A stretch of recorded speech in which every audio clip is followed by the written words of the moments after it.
ನಮಸ್ತೆ ಎಲ್ಲರಿಗೂ ಕರ್ನಾಟಕ ರೆಸಿಪೀಸ್ಗೆ ಸ್ವಾಗತ. ನಾನಿವತ್ತು ಹೆಸರುಬೇಳೆ ಪಾಯಸ ಮಾಡೋದು ತೋರಿಸ್ತಿದ್ದೀನಿ. ಇದಕ್ಕೆ ಬೇಕಾಗಿರುವ ಸಾಮಗ್ರಿಗಳು, ನಾನಿಲ್ಲಿ ಒಂದು 1/4 kg ಹೆಸರುಬೇಳೆನ ಚೆನ್ನಾಗಿ ತೊಳೆದಿಟ್ಕೊಂಡಿದ್ದೀನಿ. ಸೇಮ್ ಅದೇ ಕ್ವಾಂಟಿಟಿನಲ್ಲಿ ಬೆಲ್ಲ ತೊಗೊಂಡಿದ್ದೀನಿ 1/4 kg. ಆಮೇಲೆ ಒಂದು ಅರ್ಧ ಗ್ಲಾಸ್ನಷ್ಟು ಹಾಲು ತೊಗೊಂಡಿದ್ದೀನಿ.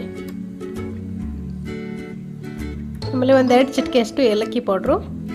ಡ್ರೈ ಫ್ರೂಟ್ಸ್ಗೆ ನಾನು ಬಾದಾಮ್ ಮತ್ತು ದ್ರಾಕ್ಷಿ ತೊಗೊಂಡಿದ್ದೀನಿ. 1-2 ಸ್ಪೂನಷ್ಟು ತುಪ್ಪ ತೊಗೊಂಡಿದ್ದೀನಿ. ಇವಾಗ ಮಾಡೋದು ನೋಡೋಣ. ಒಂದು ಕುಕ್ಕರ್ಗೆ ಈ ಬೇಳೆ ಏನು ಇಟ್ಕೊಂಡಿದ್ವಿ ಇದನ್ನು ಹಾಕ್ಕೊಳ್ಳಿ. ಇದಕ್ಕೆ ಒಂದು ಗ್ಲಾಸ್ನಷ್ಟು ನೀರು ಹಾಕ್ಕೊಂಡು ಇದನ್ನು ಮುಚ್ಚಿ ಮೀಡಿಯಮ್ ಫ್ಲೇಮ್ನಲ್ಲಿಟ್ಟು 1-2 ವಿಷಲ್ ಮಾಡಿಸ್ಕೊಳ್ಳಿ ಸಾಕು. ಇದು ಬೇಗ ಬೇಯುತ್ತೆ. ನಾನಿವಾಗ ಇದನ್ನು ಕುಕ್ಕರ್ ಮುಚ್ಚಿ 1-2 ವಿಷಲ್ ಬರೋವರೆಗೂ ಬಿಡ್ತೀನಿ. ಅಲ್ಲಿವರೆಗೂ ನಾನು ಬೆಲ್ಲ ಕರಗಿಸ್ಕೊಳ್ತೀನಿ. ಇನ್ನೊಂದು ಪಾತ್ರೆ ಬಿಸಿ ಇಟ್ಕೊಂಡಿದ್ದಕ್ಕೆ ಒಂದು 1/2 ಗ್ಲಾಸ್ನಷ್ಟು ನೀರು ಹಾಕ್ಕೊಳ್ಳಿ. ಇದಕ್ಕೆ ಈ ಬೆಲ್ಲ ಹಾಕ್ಕೊಂಡು ಚೆನ್ನಾಗಿ ಕರಗೋವರೆಗೂ ಮೀಡಿಯಮ್ ಫ್ಲೇಮ್ನಿಟ್ಟು ಕರಗಿಸ್ಕೊಳ್ಳಿ. ಯಾವುದೇ ರೀತಿ ಪಾಕ ಬರೋವರೆಗೂ ಮಾತ್ರ ಕರಗಿಸ್ಲಿಕ್ಕೆ ಹೋಗ್ಬೇಡಿ. ಹಾಗೆ ಇದು ಬೆಲ್ಲ ಕರಗಿದ್ರೆ ಸಾಕು.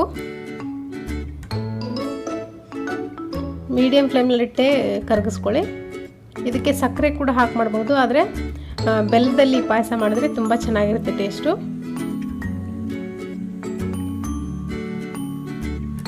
ನೋಡಿ ಇವಾಗ ಇದು ಬೆಲ್ಲ ನೋಡಿ ಆಲ್ಮೋಸ್ಟ್ ಇದು ಕರಗಿದೆ. ಇಷ್ಟೇ ಸಾಕು, ಇಷ್ಟು ಕರಗಿದ್ರೆ ಸಾಕು. ಇದನ್ನು ಗ್ಯಾಸ್ ಆಫ್ ಮಾಡಿಕೊಂಡು ಸೈಡಲ್ಲಿ ಎತ್ತಿಟ್ಕೊಳ್ಳಿ. ಇದು ಸ್ವಲ್ಪ ತಣ್ಣಗಾಗಬೇಕು. ಅಷ್ಟರೊಳಗೆ ನಾನು ಈ ಕುಕ್ಕರ್ನಲ್ಲಿ ಬೇಳೆ ಬೆಂದಿದೆಯೋ ಇಲ್ವ ಅಂತ ನೋಡೋಣ. ನೋಡಿ ಇವಾಗ ಈ ಕುಕ್ಕರ್ ಮುಚ್ಚಳ ತೆಗೆದು ಬೇಳೆ ನೋಡಿ ಚೆನ್ನಾಗಿ ಬೆಂದಿದೆ. ಈ ಹದಕ್ಕೆ ಬೆಂದರೆ ಸಾಕು ಬೇಳೆ. ನಾನಿಲ್ಲಿ 1-2 ವಿಷಲ್ ಮಾತ್ರ ಹೊಡೆಸ್ಕೊಂಡಿದ್ದೀನಿ. ಇಷ್ಟೇ ಸಾಕು. ಈ ಹೆಸರುಬೇಳೆ ಚೆನ್ನಾಗಿ ಬೇಗನೆ ಬೇಯುತ್ತೆ. ಇದಕ್ಕಿವಾಗ ನಾವು ಮಾಡಿಟ್ಕೊಂಡಿರೋ ಪಾಕ ಹಾಕ್ಕೊಳ್ತಿದ್ದೀನಿ. ಇದಕ್ಕೆ ಸ್ವಲ್ಪ ನೀರು ಕೂಡ ಹಾಕ್ಕೊಂಡು ಇದಕ್ಕೆ ಹಾಕ್ಕೊಳ್ತಿದ್ದೀನಿ ನಾನು. ನೀರು ಹಾಕ್ಕೊಂಡು ಇದನ್ನು ಗಂಟುಗಳಿಲ್ಲದೆ ಇರೋ ಥರ ಚೆನ್ನಾಗಿ ಮಿಕ್ಸ್ ಮಾಡ್ಕೊಳ್ಳಿ. ಇವಾಗ ಗ್ಯಾಸ್ ಆನ್ ಮಾಡಿ ಮೀಡಿಯಮ್ ಫ್ಲೇಮ್ನಲ್ಲಿಟ್ಟು ಇದನ್ನು 1-2 ಕುದಿ ಬರೋವರೆಗೂ ಕುದಿಯೋಕೆ ಬಿಡ್ತೀನಿ ನಾನು. ಇದಕ್ಕೆ ಸಕ್ಕರೆ ಕೂಡ ಹಾಕಿ ಮಾಡ್ತಾರೆ, ಆದರೆ ಬೆಲ್ಲ ಹಾಕಿ ಮಾಡಿದ್ರೆ ಇದು ಟೇಸ್ಟ್ ಚೆನ್ನಾಗಿರುತ್ತೆ. ಇದಕ್ಕೆ ಏಲಕ್ಕಿ ಪೌಡ್ರ್ ಕೂಡ ಹಾಕ್ಕೊಂಡೆ ನಾನು.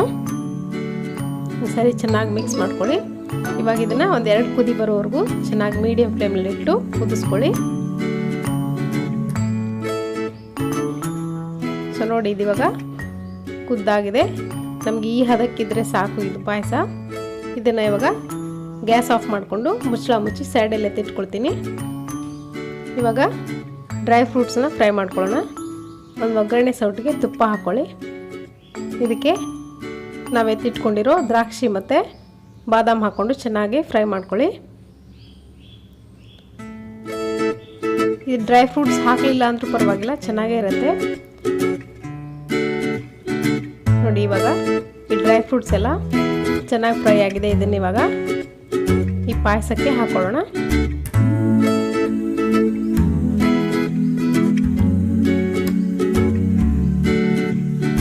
ಇದನ್ನ ಒಂದ್ಸರಿ ಚೆನ್ನಾಗಿ ಮಿಕ್ಸ್ ಮಾಡ್ಕೊಳ್ಳಿ. ಈ ಟೈಮ್ನಲ್ಲಿ ನಾನು ಇದಕ್ಕೆ ಒಂದು ಅರ್ಧ ಗ್ಲಾಸ್ನಷ್ಟು ಹಾಲು ಹಾಕ್ಕೊಳ್ತಿದ್ದೀನಿ. ಹಾಲು ಹಾಕ್ಕೊಂಡು ಸ್ವಲ್ಪ ಕಡಿಮೆ ಊರಿನಲ್ಲಿ ಇದನ್ನು 1 ಕುದಿ ಬರೋವರೆಗೂ ಕುದಿಸ್ಕೊಳ್ಬೇಕಾಗತ್ತೆ. ನೋಡಿ ಇವಾಗ ನಾನು 1 ಕುದಿ ಬರೋವರೆಗೂ ಕುದಿಸ್ಕೊಂಡಾಗಿದೆ. ಹೆಸರುಬೇಳೆ ಪಾಯಸ ರೆಡಿಯಾಗಿದೆ. ಇವಾಗ ಇದನ್ನು ನಾನು ಸರ್ವ್ ಮಾಡ್ಕೊಳ್ತಿದ್ದೀನಿ. ತುಂಬ ಚೆನ್ನಾಗಿರುತ್ತೆ. ನೀವು ಕೂಡ ಒಂದ್ಸರಿ ಖಂಡಿತ ಮನೆಯಲ್ಲಿ ಮಾಡ್ಕೊಳ್ಳಿ, ಅಭಿಪ್ರಾಯ ತಿಳಿಸಿ. ಸೊ ಇವತ್ತಿನ ಈ ರೆಸಿಪಿ ನಿಮಗೆ ಇಷ್ಟ ಆಗಿದ್ರೆ ಲೈಕ್ ಮಾಡಿ, ಶೇರ್ ಮಾಡಿ ಆ್ಯಂಡ್ ನನ್ನ ಚಾನಲ್ಗೆ ಸಬ್ಸ್ಕ್ರೈಬ್ ಆಗೋದನ್ನು ಮರಿಬೇಡಿ.